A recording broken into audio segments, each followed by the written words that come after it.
Welcome to the deep dive. Today, we're heading to Kyoto. A city that's so much more than just temples and geishas. Yeah. You know, people usually think of just peaceful shrines and cherry blossoms. Right, but we've actually got a whole stack of sources here. Yeah. Academic papers, historical maps Even some YouTube videos. that show a whole other side of Kyoto. That's true. Kyoto's got all these layers. Yeah, it's a city where, you have the echoes of emperors, Right. but also the hum of all this, cutting-edge industry. Okay, so let's start with, the basics. Sure. Imagine a city nestled in a valley, surrounded by mountains on, three sides. That's Kyoto. And that unique geography has really shaped the city, Yeah. this basin topography, Okay. along with the Kamo, Katsura, and Uji rivers, All those rivers. has influenced everything from the climate to the urban layout. Wow. And actually, those rivers were super important for transportation and commerce for centuries. That makes sense. Speaking of climate, Kyoto is known for its, distinct four seasons. Right. Those scorching summers and freezing winters. Oh. But then you also get those amazing cherry blossoms in spring and the fall foliage. It's true. The seasons are almost like characters in the city's story. Totally. Yeah. And speaking of stories, Mm-hmm. Kyoto's story goes back over 1,200 years. Wow, that's a long time. Take us back to the beginning. Okay. How did Kyoto become Kyoto? Well, it all started in 794. Okay. It was founded as Han, And Q? and it was modeled after the grand Chinese capital of Shenyang. Oh, wow. So imagine a city planned on a grid system. Huh? Very different from some of the winding alleys we see in Kyoto today. Yeah, and that grid system, you can still see traces of it in the city center Right. today, Yeah, it's a tangible link to the to past. that imperial past. And speaking of emperors, Yes. Kyoto was Japan's imperial capital for 11 centuries. 11 centuries. No wonder it's so steeped in history and tradition. Yeah, and that history is Ah. woven into the fabric of the city. You see it in the temples and shrines, Of course. traditional townhouses, Yeah. even the shopping arcades. It's everywhere you look. So Kyoto isn't just about ancient temples, right? No, not at all. It have a modern side too. Oh, absolutely. Kyoto is, What's the modern side? well, one of our sources calls it Japan's cultural heartland. Cultural heartland. Yeah, and, it's home to global companies like Nintendo. Wait, Nintendo? Yeah. I always thought they were in Tokyo? Nope, Kyoto. Wow. And they're just one example of the city's thriving tech scene. Huh. There's Shimadzu, Omron, Sure. and then it's also got these major universities like Kyoto University, which is one of the oldest and most prestigious in Japan. Wow. So we've got ancient history, modern tech giants, and top-notch universities. It's quite a mix. What's the vibe like in Kyoto? If I were to visit It's kind of a paradox. a paradox. Yeah, you have these peaceful temples, tranquil gardens, Right. but then also bustling shopping districts, vibrant nightlife. Yes. It's both ancient and modern, serene and energetic, all at the same time. Okay. I'm intrigued. But before we jump into all that, Mm-hmm. I'm curious about those 11 centuries as the imperial capital. Okay.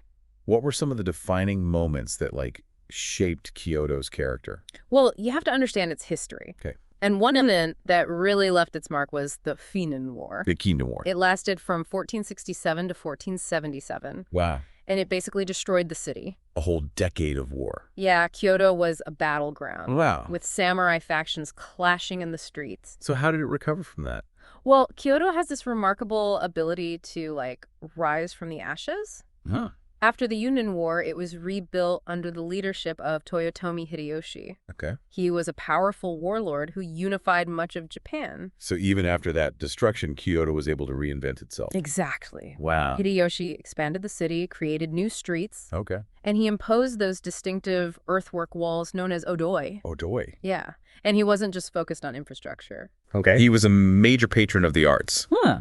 And his influence can be seen in the Momoyama period's bold and colorful aesthetic. So from war-torn city to this flourishing cultural center, Yeah. Kyoto's history has all these twists and turns. It really does. Each era has left its mark on the city. Okay, so we've got ancient emperors, warring samurai, powerful warlords, and a city that just keeps bouncing back. Mm. I'm starting to see why you said Kyoto is a city of layers. It is. And those layers make it a fascinating place to explore. All right, so where do we go from here? Okay, well, next we need to talk about the soul of Kyoto. Yep. The traditions, the arts, the cuisine. Right. It's a world of hidden tea houses, Oh, wow. exquisite gardens, and festivals that just burst with color and energy. Okay, lead the way. Let's go. So we talked about Kyoto's history and how it always seems to reinvent itself. Right, exactly. But now I want to dive into, like, the cultural heart of the city. Okay, sure. One thing that always strikes me about Kyoto is just the sheer number of temples and shrines. Yeah. They're everywhere. It's like every corner you turn. Some sources say there are over 2,000 temples and shrines in Kyoto. 2,000. Yeah, it's a city where spirituality is just woven into daily life. Wow, over 2,000. I know.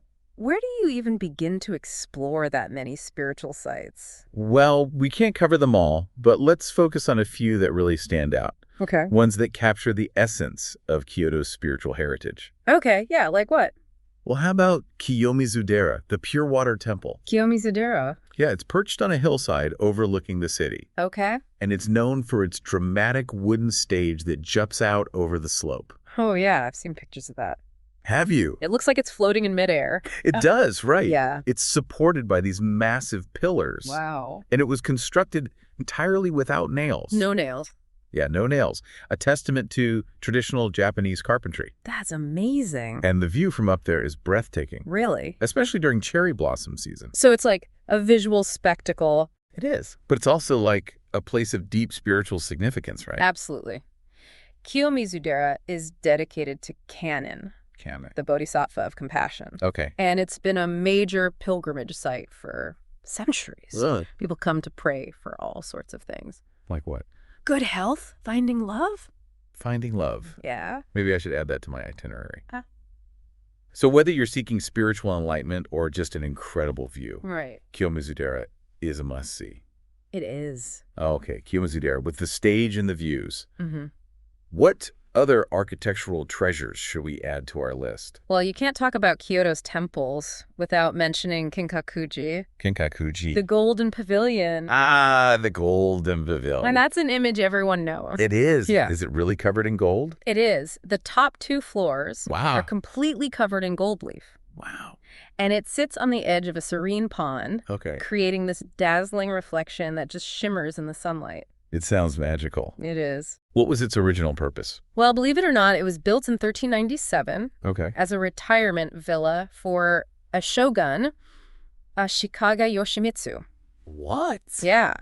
And then after his death, Okay. it was converted into a Zen Buddhist temple. From Shogun's Villa to Zen Temple. I know, right? That's quite a journey for one building. It is. And it's a reminder that many of these temples and shrines have Yeah. evolved over time, taking on new meanings and purposes. That's fascinating. It is, right. Yeah.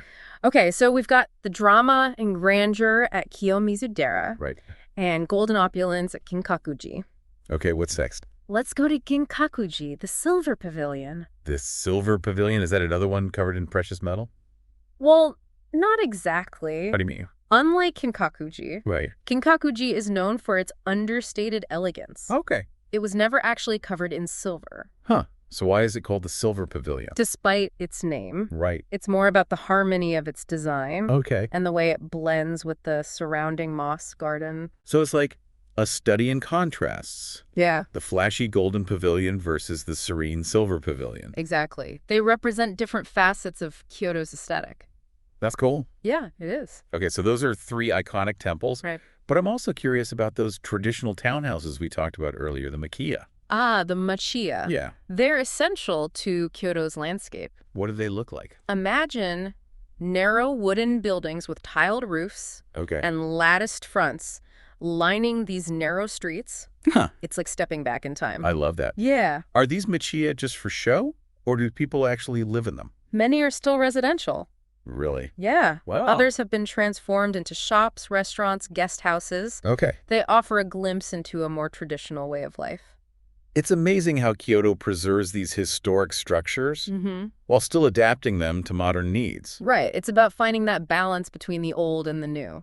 Totally. And speaking of new, Yes. We talked about Kyoto being a hub for innovation and technology. Right. How does that fit in with this image of a city steeped in tradition? It might seem like a contradiction, Yeah. but that's what makes Kyoto so fascinating. In what way? You've got ancient temples next to modern research labs. Traditional tea ceremonies happening down the street from cutting-edge design studios. So it's like those worlds collide and create something totally new. Exactly. Wow. It's that creative energy that makes Kyoto so dynamic. Okay. It's a place where tradition doesn't stifle innovation, but inspires it. So we've explored these temples, gardens, traditional architecture. Mm-hmm. What other cultural treasures should we uncover in Kyoto? Well, no exploration of Kyoto would be complete without experiencing its vibrant arts scene. The art scene? Yeah. From traditional crafts like calligraphy and ceramics to contemporary art galleries. Oh, cool. Kyoto celebrates creativity in all its forms. Okay, I'm ready to get creative. Yeah. What are some must-see spots for art lovers in Kyoto? One place that stands out is the Nishijin Textile Center. Nishijin Textile Center. Yeah, it's dedicated to the art of Nishijin Ori, What's that? which is Kyoto's renowned silk weaving tradition. Oh, wow. You can watch artisans create these exquisite fabrics using techniques that have been passed down for generations. Wow, that sounds incredible. I'd love to see that up close. Yeah. What about something a little more contemporary? Well, Kyoto has a thriving contemporary art scene. Okay. There are tons of galleries showcasing Japanese and international artists. Okay. And then there's the Kyoto International Manga Museum. Wait, a manga museum? Yeah. That's not what I expected to find in Kyoto. It might seem surprising, Yeah. but manga is a huge part of Japanese culture. Right. And Kyoto has embraced it. Okay. The museum has a vast collection of manga, from classic works to contemporary titles. So it's like a fun way to explore a different side of Kyoto's creative energy. Exactly. Awesome.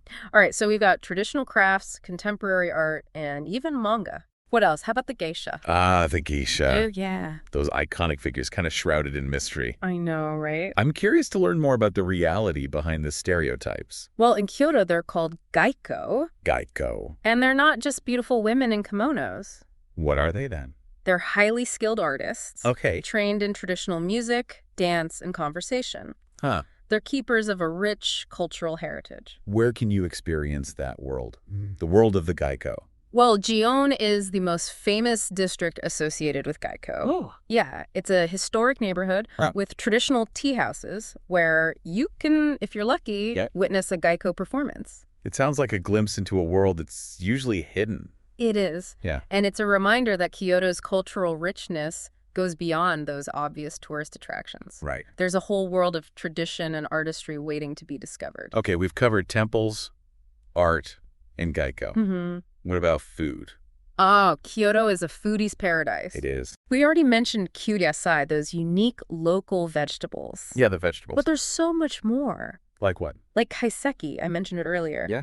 It's a multi-course meal Oh, go ahead. where each dish is a work of art, carefully presented and bursting with seasonal flavors. That sounds amazing. It's about appreciating the beauty of food as much as the taste. Okay, but what about something a little more casual? Sure. Like, where do the locals go for a quick bite? Well, for a taste of everyday Kyoto cuisine, you have to try obanzai. Oh, bonsai. It's a style of home-cooked food Okay. that features simple seasonal ingredients prepared with traditional techniques. Oh, bonsai. It's like comfort food with a Kyoto twist. Yeah, exactly. Where can we find this local delicacy? Head to Nishiki Market. Nishiki Market. It's a bustling covered market Okay. with stalls selling all sorts of delicious food, including obanzai. Oh, cool. You can sample local specialties, chat with vendors, and really get a feel for the city's culinary heart. Okay, that's go on my list. So we've got temples, gardens, art, Geiko, and a food market. Mm-hmm. We've covered a lot. Is there anything else we absolutely have to experience in Kyoto? Well, Kyoto is also a city of festivals. Festival. They're a vibrant expression of the city's history, culture, and community. Which ones are the must-sees? Well, one that stands out is the Gion Matsuri. Kion Matsuri. It takes place in July, Okay. and it's one of Japan's 3 great festivals. Wow. It spans the entire month with elaborate floats, traditional music, and a lively street market. A whole month. That's impressive. It is. And then there's the Jidai Matsuri, the Festival of the Ages, held in October. All right. It's a historical parade that recreates different periods of Kyoto's history, from ancient emperors to samurai warriors. Oh, wow. It's like stepping back in time. I love that. A living, breathing history lesson. Right. Okay, so we've got a long list of things to see and do. We do. Temples, gardens, art, food, festivals. It's a lot. Kyoto really does have it all. But is there one place that, captures the essence of the city? A place that every visitor should experience? I think a visit to the Kyoto Imperial Palace is essential. The Kyoto Imperial Palace. What makes it so special? Well, it was the residence of Japan's emperors for centuries. Wow. It's a place of historical significance and quiet beauty. The current palace dates back to 1855, Okay.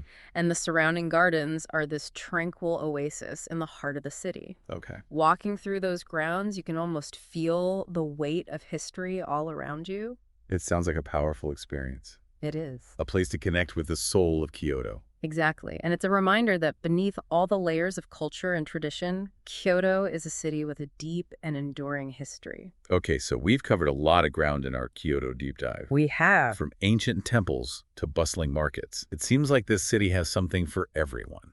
It's true. Kyoto is a city that rewards exploration. Totally. But with so much to see and do, Right. it can feel a little overwhelming trying to plan a trip. Yeah, I know what you mean. That's where we come in. Hopefully. You've gone beyond the typical tourist traps and really dug into our sources to find those hidden gems Absolutely. and local experiences that capture the true spirit of Kyoto. Right. So first things first, Okay. let's talk about timing. Timing. Kyoto is a city of seasons, It is. and each season offers a unique perspective. Yeah. So when is the best time to visit? Well, spring is magical, Of course, the cherry blossoms. but it's also peak tourist season. Right. So be prepared for crowds Yeah, and book your accommodations well in advance. definitely. What about autumn? Autumn. I've heard the fall colors in Kyoto are incredible. They are. Kyoto is ablaze with color. Wow. The reds and yellows as the leaves change. Yeah. It's a more contemplative atmosphere, Okay. perfect for those temple gardens, Yeah. enjoying the tranquility of nature. So if you're not a fan of crowds Hmm. or extreme temperatures, Right. the shoulder seasons, spring and autumn, offer a nice balance. Good point. Okay, now let's talk logistics. Okay, What's the best way to get around Kyoto? Kyoto has a fantastic public transportation system. Okay. Buses and subways can get you pretty much anywhere. What about for people who prefer to explore at their own pace? Well, Kyoto is surprisingly bike-friendly. Bike friendly. Yeah. I love that idea. Yeah. Cycling through those narrow streets, Yeah. getting a real feel for the city. It's fun. But I have to admit, I'm a little worried about getting lost. Lost. Yeah, like in Kyoto's maze of alleys. Don't worry. Kyoto's street system is more logical than it seems. Okay. A lot of streets are named rather than numbered, Oh, and they right. often follow a grid pattern. Just bring a good map or use a navigation app. Good advice. What about language barriers? Language barrier. Yeah. Is it easy to get around if you don't speak Japanese? Kyoto is very tourist-friendly. Okay. Most signs are in both Japanese and English, Okay. and you'll find that many people in the tourism industry speak English as well. That's reassuring. Okay, so that takes care of the practical stuff. Mm-hmm. Now let's get back to those hidden gems you mentioned. Okay, hidden gems. What are some off-the-beaten-path spots that we shouldn't miss? One that stands out is Fushimi Inari Shrine. Fushimi Inari. It's famous for its thousands of vermilion torii gates. Oh, yeah. They wind their way up a wooded hillside. I've seen pictures of those gates. Yeah. It's such a striking image. It is. What's the story behind them? Well, the shrine is dedicated to Inari, Okay. the Shinto deity of rice and sake. Rice and sake, huh? The torii gates are offerings from worshippers. Offerings. And they create this almost surreal tunnel of red as you go up the path. It sounds like a magical experience. It is. What other hidden gems should we explore? If you're into gardens, you have to visit Ryanji Temple. Ryanji. It's home to a famous Zen rock garden. A Zen rock garden. Yeah, it's a minimalist masterpiece of white gravel and 15 carefully placed rocks. A Zen rock garden. I know. I'm intrigued. It's cool, right? What's the meaning behind the 15 rocks? Well, that's part of the mystery. A mystery. The garden is meant to invite contemplation, Okay. and the meaning of the rocks is open to interpretation. Huh. Like what? Some see them as islands in a sea, Yeah. others as a tiger carrying her cubs. Oh, wow. It's fascinating how something so simple can evoke such profound thought. It sounds like a perfect place to escape the city and just like be present. Exactly. And that's one of the things I love about Kyoto. There Mm. are these pockets of tranquility hidden all over. Speaking of hidden treasures, we talked about food earlier. Right. But beyond the fancy kaiseki restaurants, Yeah. are there any local spots where we can get a taste of authentic Kyoto cuisine? You have to check out Nishiki Market. Shiki Market again. It's a bustling covered market with over 100 stalls selling everything from fresh produce to pickles and sweets. Wow. It's a foodie's paradise. And a great place to experience the local culture, too, I bet. Absolutely. Nishiki Market is a feast for the senses. You can sample all those local delicacies, chat with the vendors, and just soak up that vibrant atmosphere. Okay, so we've got temples, gardens, markets, all sorts of cultural experiences. It's a lot to take in. Is there anything else we need to know before we wrap up our Kyoto deep dive? You know, one thing that makes Kyoto so special is its ability to embrace both tradition and modernity. Yeah, we've talked about how Kyoto is a hub for technology and innovation, Right. but we've also seen how much it cherishes its ancient crafts and traditions. Exactly. And that blend is what makes Kyoto so unique and captivating. It really is. It's a reminder that progress doesn't have to come at the expense of the past. It's about finding that balance, honoring your heritage while looking towards the future. Well said. Yeah. So what does this all mean for our listeners who are ready to experience Kyoto for themselves? Kyoto is more than just a destination. It's a journey into the heart of Japanese culture. Wow. It's a city that invites you to slow down, explore, contemplate, and to discover something new around every corner. So go ahead, book that trip. Do it. Immerse yourself in the culture. Yeah. And discover the magic of Kyoto for yourself. You won't regret it. That's it for this deep dive into Kyoto. Thanks for joining us. See you next time.